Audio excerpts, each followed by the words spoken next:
A crowd watches the stubbornness of a husband to follow the advice of his wife.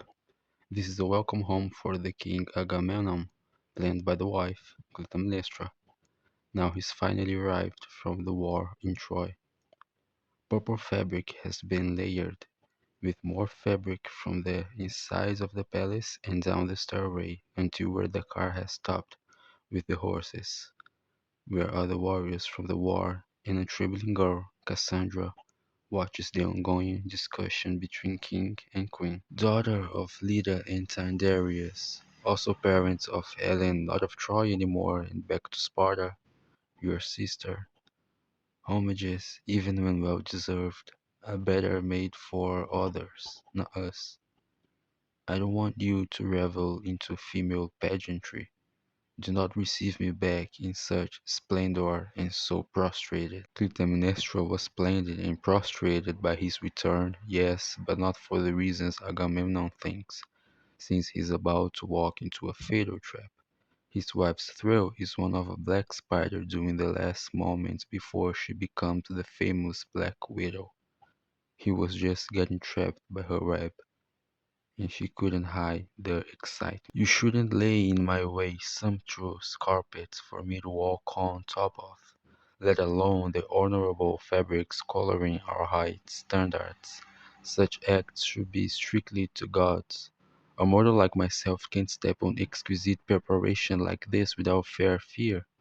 Refined fabrics and simple carpets are differentiated by their names already, and discernment is the most precious gift from heaven so a man's life can last to the very last, calmly and prosperous.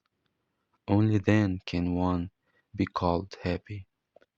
As long as I keep thinking like this, I will have more confidence. The king still hesitant about the carpet, but Clytemnestra can see the real man behind the speech. All of this can't hide your true self from me. Reveal what you truly mean. I've already done what you ask of me. Have you made a vow of modesty to the gods before you came here from Troy?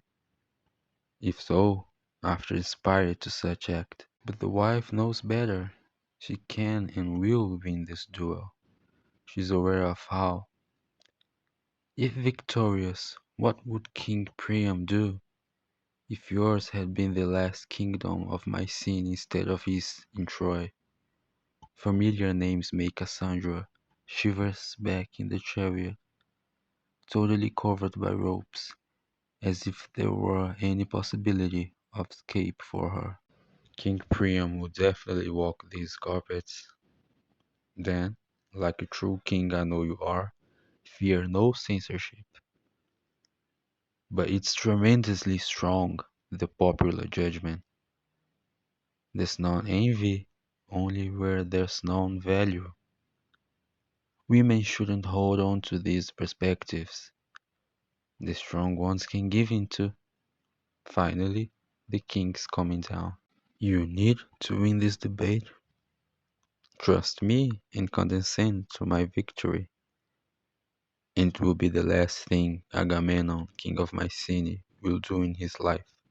He's now defeated for good, and to his own fate he'll walk barefoot. If that's how you want things, then at least hurry and bring in the slaves to unwrap my sandals, subject to my feet's march. And by order of the queen, the slaves step in to serve the king.